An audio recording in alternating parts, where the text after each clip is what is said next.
एक समय जो एयरलाइंस में हुआ था ये वही है, जब एयर डेक्कन के समय आपको याद होगा जो टैरिफ वॉर शुरू हुआ था, वो उसी तरह का कुछ रुझान। खैर, जो कैश के गेनर्स हैं वो लिस्ट इंटरेस्टिंग है, उसमें एक दो शुगर स्टॉक्स भी हैं जिस पर अच्छा मूव है, जैसे आउट शुगर है 12% ऊपर है, द्वारिकेश करीब 11.5% ऊपर, अपर गैंजेस पर अच्छा मूव है, ये करीब 10% ऊपर इस समय ट्रेड कर रहा है। इन स्टॉक्स पर क्या करेंगे आप राकेश?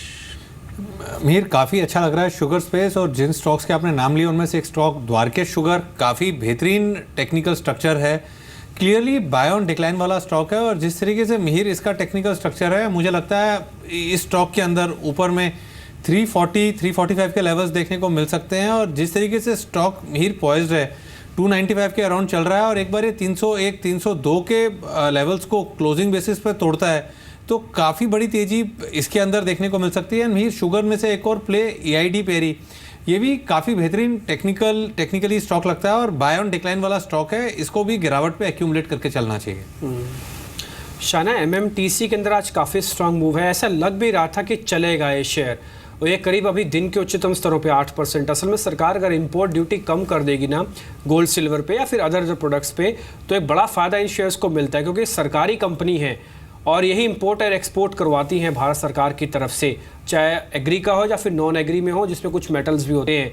ये MMTC या STC India state trading corporation, इन दोनों पे आपका व्यू क्या है? और एक बज़ इनमें अभी ये भी है कि शायद हो सकता है सरकार इनको थोड़ा रीस्ट्रक्चर कर दे, क्योंकि कई कंपनीज को रीस्ट्रक्चर कर रही है, STC तो 20% के सर्किट पे है। हाँ, मेरे हिसाब से ये पॉसिबिलिटी है। दूसरी बात, जैसे हम देख रहे हैं कि कमोडिटी प्राइसेस स्टेबलाइज हो रहे हैं, और जैसे अभी इंपोर्ट पैरिटी, बिकॉज डॉलर थोड़ा स्ट्रेंथन होने की उम्मीद है विद ट्रम्प कमिंग इन, तो उस हिसाब से ट्रेडिंग इंपोर्ट एक्टिविटी बढ़ सकता है। आयरन ओर के भी प्राइस ऊपर आ रहे हैं, जैसे आपने कहा गोल्ड सिल्वर पे इंपोर्ट ड्यूटी घटाने की बातें, पॉलिसी चेंजेस है, तो I think all these things are portraying well for these companies. But ये मेरे हिसाब से दीज आर ट्रेडिंग बेट्स, इसमें fundamental value I think long term investor ने पैसा तो ज़्यादा बनाया नहीं है, so I wouldn't not really be in the stocks for the in my portfolio. आज जैसे ट्रेडिंग के हिसाब से हो रहे हैं तो पॉलिसी चेंजेस के हिसाब से तो one needs to keep track of levels and get in and out of the stories. बिल्कुल। चलिए, कुछ और स्टॉक्स आपने स्टेट ट्रेडिंग कॉर्पोरेशन की बात की, लेकिन आज कम से कम ये अच्छा है कि इसमें कई ऐसे स्टॉक्स हैं जो कि फेमिलियर हैं, जाने पहचाने नाम हैं, अच्छी वॉल्यूम्स के साथ भी चल रहे हैं। हाँ, वो सस्ता सुंदर वाला हिसाब किताब नहीं है जो कल देख रहा था। जब देखिए जैसे ओरियन प्रो सॉल्यूशंस है, ये ठीक चल रहा है। TIL के काउंटर पर हालांकि वॉल्यूम्स कम है लेकिन 5% का मूव है। जैन इरिगेशन सुबह से इनफैक्ट ठीक मूव दिखा रहा था, वो इस समय भी इसका DVR ठीक चल रहा है। विलियमसन मेगर और एक काउंटर है जिस पर अच्छा मूव देखने को मिला है। ड्रेजिंग कॉर्पोरेशन करीब 7.5% ऊपर है। हिंदुस्तान कॉपर, ये अच्छी वॉल्यूम्स के साथ चल रहा है, करीब 4.5%। मैक्स वेंचर्स, ये भी करीब 4.5% ऊपर इस समय चल रहा है। ये मैक्स वेंचर्स पर राकेश क्या सलाह होगी आपकी? मीर काफ़ी बेहतरीन टेक्निकली स्ट्रक्चर है, और स्टॉक का जिस तरीके से रुझान है मीर, काफ़ी बेहतरीन रुझान है। सबसे पॉजिटिव चीज़ क्या है मीर, आज के उछाल में ही स्टॉक ने एक पॉजिटिव क्रॉसओवर और मोमेंटम इंडिकेटर्स दिखाया है। स्टॉक एक अच्छा बाइंग कैंडिडेट लगता है मुझे इस खराब अनसर्टन मार्केट के अंदर, और कोई बड़ी बात नहीं मीर, ऊपर में 66-67 के लेवल्स यहाँ देखने को मिले, और नीचे में 57.5 का स्टॉप लॉस लगाना चाहिए। अजय, ये काफ़ी रेयर देखने को मिलता है जब आपका डॉलर भी स्ट्रेंथन हो रहा हो, साथ ही आपके जो मेटल के प्राइजेस हैं, कमोडिटी साइकिल भी स्ट्रेंथन हो रही हो। कई बदलाव तुमने देख लिए, बिल्कुल जो उम्मीद से उससे उलट हुए हैं। क्या ये जो मोमेंटम बना हुआ है डॉलर के अंदर और कमोडिटी साइकिल जिस तरह से रिवाइव हो रहा है वापस, ये आगे और भी चलेगा? क्योंकि कई सारे सेक्टर इससे अफेक्टेड होंगे। ये अपने आप में इंडिविजुअल एक सेक्टर तो है ही है, लेकिन कईयों के लिए तो इंटरमीडिएट गुड्स भी है। बिल्कुल, अगर आप देखें तो हमारी यही राय है कि डॉलर ओवर वैल्यू हो गया है। 103-104 के बीच में इसका स्तर अब यहाँ से हमें लगता है कि प्लेटो हो जाएगा डॉलर। यहाँ से आगे बढ़ना मुश्किल है क्योंकि US के भी एक्सपोर्ट्स को ये काफ़ी हानि प्रदान कर रहा है। रही बात इसके लिंक्ड कमोडिटीज़ की, तेल आप देख रहे हैं ऑलरेडी थोड़ा माइल्ड करेक्शन है। 55 को बहुत कन्विंसिंगली तोड़ना, $55 के स्तर को तेल इसको मुश्किल पा रहा है। ओवरऑल मेटल्स का जो उछाल था पूरे इस साल, जो बहुत बेहतरीन प्रदर्शन रहा, वो दो कारणों से था। टेक्निकली बहुत ओवरसोल्ड था कमोडिटी, और उसके चलते हमने देखा कि थोड़ी राहत आई। दूसरा, चाइना का जो स्टिमुलस चला, चाइना का जो प्रॉपर्टी बूम चला और इंफ्रास्ट्रक्चर बूम, उसने काफ़ी खपत की मेटल्स की, और उसके कारण एक फ्लोर मिला मेटल्स के प्राइसेस को। भारतीय मार्केट में जो काउंटरवेलिंग ड्यूटीज लगाए गए कुछ मेटल्स पे, उससे राहत मिली हमारे डोमेस्टिक प्रोड्यूसर्स को। आगे चल के क्या कैटलिस्ट रहेंगे? एक तो है कि सरकार का क्या इंफ्रास्ट्रक्चर की तरफ रुझान रहता है, बजट में किस तरह से तेज़ी आती है। रेजिडेंशियल रियल एस्टेट तो अभी स्लो डाउन है, और अगले 6 महीने हमें थोड़ा स्लो डाउन लगता है। उसका इम्पैक्ट हमने सीमेंट स्टॉक्स पे भी देखा, मेटल पे भी आएगा।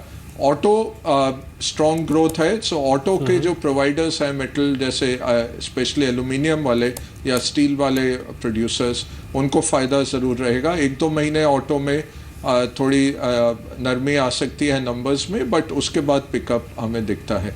तो ओवरऑल मेटल्स पे यही है कि बहुत दारोमदार चाइना से है डिम्पी। चाइना का ग्रोथ किस तरह रहता है, स्पेशली उसका प्रॉपर्टी का ग्रोथ, अगर वो जारी है तो मेटल्स आउट परफॉर्म करते रहेंगे। ठीक है, तो खैर डॉलर तो यूएस का है, लेकिन जो आपको मेटल की प्राइसिंग है वो कहीं ना कहीं उसके लिए चाइना ज़्यादा इंपॉर्टेंट हो सकता है। शाना, एक और शेयर देखिए, बाटा इंडिया, नो डाउट आप इसको ट्रैक तो ज़रूर ही करते होंगे। ये अभी 424-425 की रेंज में है। मैं इसके प्राइसिंग को छोड़ रहा हूँ, लेकिन इसके कारोबार, इसके बिजनेस और इसके प्रीवियस प्राइसिंग पे आ रहा हूँ, जो कि पहले 700 और 800 का हुआ करता था।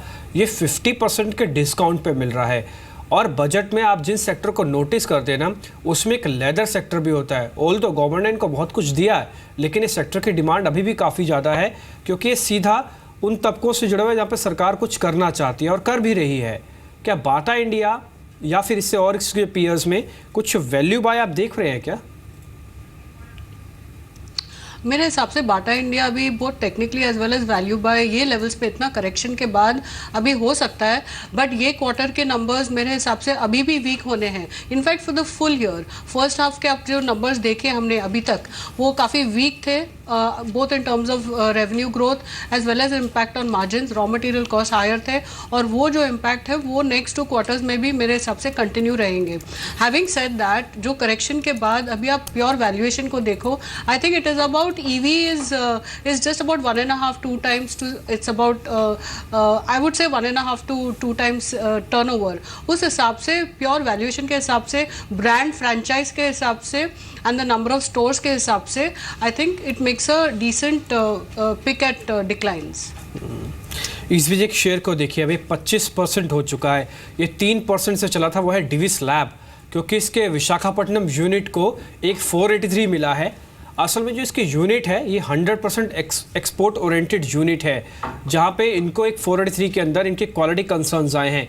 9001 का सर्टिफिकेशन है, जो कि मैनेजमेंट में क्वालिटी कंट्रोल के लिए ही मिलता है यूजली, लेकिन उसको लेकर ही सवाल कुछ खड़े हो गए हैं।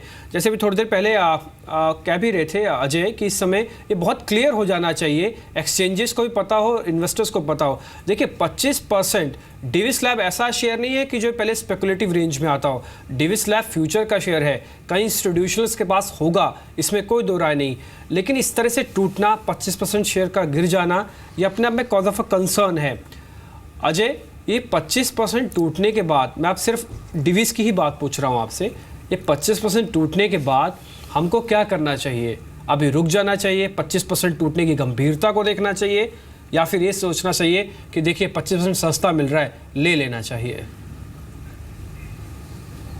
डिम्पी, पर्टिकुलर स्टॉक्स पे तो मैं नहीं बोल पाऊंगा, वो चाइना कह सकती हैं। ठीक है, बट ओवरऑल मैं यही कहूँगा, यही प्रॉब्लम हो गई है फार्मा में। आप कंपनियों से मिल के आइए, एक पूरा वैल्यूएशन करिए, और ये हिडन स्केलेटन्स, और ये हमने काफ़ी मीडिया के थ्रू भी रेगुलेटर से एक रिक्वेस्ट करी है कि 483 जिस दिन वो होता है जारी, वो कंपनी पे एक आप लगाइए कि आपको एक्सचेंज के साइट पे अपलोड करना है, ताकि सब निवेशकों को पता लग जाए। यहाँ हम क्या देखते हैं, पहले किसी ना किसी को पहले पता लग जाता है, वो पोजीशन कर लेते हैं, और बाद में आम निवेशक को पता लगता है, वो भी मीडिया के जरिए। आज भी देखिए तो एक ब्रोकरेज ने रिपोर्ट निकाली है, हमें और कहीं से नहीं पता चला कि ये 483 18 पेज का जारी हो चुका है। तो ये सेबी को उठना चाहिए और ये एक बिल्कुल कंप्लायंस बनानी चाहिए फार्मा कंपनीज के लिए। अच्छा बड़ा क्षेत्र है भारत के लिए, 8-9% मार्केट का इससे वैल्यूएशन आता है। बिल्कुल, ये सही बात है। लेकिन राकेश, एक बार आप देखिए निफ्टी बैंक को, ये है करीब 22 पॉइंट नीचे। अब अगला हफ्ता ऑब्वियसली और चुनौतीपूर्ण होगा, वॉल्यूम्स और कम होंगे। आप कोई दायरा बदलता देख रहे हैं निफ्टी बैंक पर अगले हफ्ते? बिल्कुल, डेफिनेटली मीर, अगर आप देखें तो 18,000 के स्तर टूट चुके हैं, वो एक ऊपर में रेजिस्टेंस बन चुका है। और नीचे में मुझे लगता है 150-200 point bank Nifty easily Mir expiry से पहले नीचे में खिसकने का दम रखता है। एक शेयर और देखिए राकेश, अब चार्ट पे ये बजाज फाइनेंस के अंदर आज काफ़ी स्ट्रांग मूव आया है, करीब 4%। कई दिनों के बाद इनफैक्ट इस तरह का बड़ा मूव मिला है। क्या एक बार आज को BTST में कन्वर्ट करें या फिर इंट्राडे प्रॉफिट्स को बुक कर ले? देखिए, मुनाफा पुल बैक है, ओवरनाइट कैरी की सलाह तो नहीं रहेगी। किसी ने अगर खरीदा है तो मुनाफा बांधना चाहिए। और अगर डिम्पी अगर कुछ BTST करना है तो मेरा ऐसा मानना है IOC को देखना चाहिए, जहाँ 310 के ऊपर एक ब्रेकआउट सस्टेन कर रहा है। और जिस तरीके से टेक्निकल रुझान है, कोई बड़ी बात नहीं है सोमवार को 325-326 के भाव IOC में देखने को मिले। BTST करना है तो मुझे लगता है IOC पे नज़र रखनी चाहिए। ठीक है, ये सन फार्मा पे आपके रिकमेंडेशन क्या होगी शायना? क्योंकि अभी 624 पे आ गए, पहले 600 का डर था, शायद थोड़ा होल्ड कर जाएगा। प्राइसिंग की बात तो मैं बोलूँगा अभी नहीं खैर ज़्यादा, लेकिन क्या वैल्यूएशन, कारोबार, US FDA के नोटिस, हलोल, मोहाली सबको एडजस्ट कर चुका है प्राइजेस में या फिर भी बाकी है? मेरे हिसाब से एडजस्ट कर चुका है। जैसे अभी हलोल की बात आप कर रहे हैं, I think that is already in the price, तो आई डोंट थिंक यहाँ से और उस चीज़ के ऊपर करेक्ट होगा। दूसरी बात, गोवा में they have already got the EIR, so to that extent वो इश्यूज सॉर्ट आउट हो चुके हैं। What I believe is that अगर आप उनकी प्योर फंडामेंटल्स, ये जैसे लास्ट क्वार्टर के नंबर्स देखें, the growth that they showed was about 13%, even if you exclude turnover which is not recurring in terms of the amount that they got from one product, licensing out of one product. और अगर आप वो भी exclude करें तो the numbers were pretty good both on EBITDA front, on turnover front. दूसरी बात, मेरे हिसाब से ये साल हो सकता है डल हो सकता है, it is there in the price. अगर आप उसका you look at it in terms of P, comparative P over the last number of years, I think it is looking pretty attractive. It's just about some 17-18 times now. दूसरी बात, I think next year because of the acquisitions that they have made, वो भी अभी contribute करना चालू हो जाएंगे. But it is not my top pick in the sector, but I think that these levels one can start looking at Sun Pharma. बिल्कुल, इस पर आप नज़र रख सकते हैं। इस बीच अजय, अब मैं मार्केट के लिए, अब ये तो चलिए महीना निकल गया, अगला महीना जो है वो थोड़ा ट्रिगर हैवी इस लिहाज से हो जाएगा कि तब तक इलेक्शन की डेट्स अनाउंस हो चुकी होंगी और बजट के लिए प्री बजट रैली अगर मार्केट में क्रिएट होनी है तो उसका बिल्डअप शुरू होगा। एक जो बहुत बड़ा संकेत FM ने दिया था वो ये था कि अगर बैंक्स का कलेक्शन अच्छा रहता है, डिपॉजिट्स अच्छी रहती हैं, तो फिर जो टैक्स की दरें हैं वो घटेंगी। Now obviously he was referring to both, corporate के लिए तो उन्होंने पहले ही कमिट किया हुआ है बजट में, पर्सनल इनकम टैक्स का जो स्लैब है उसमें भी बदलाव हो सकता है।